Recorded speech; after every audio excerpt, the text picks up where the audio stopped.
homewreckers like her doesn't need any reaction. If she's thinking that I will do something here to make, you know, an eksena or whatever, no, I will not do that. She's too low, and I will not dignify her with anything. Baka ibang tao nasampal siya, pero ako hindi ko padadapuin yung kamay ko dahil baka madumihan. No. Well, as of now, I don't think of that.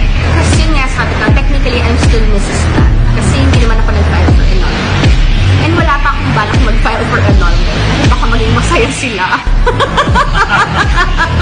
Diba? Huwag natin sila pasayahin. Sorry, girls. Buyer beware.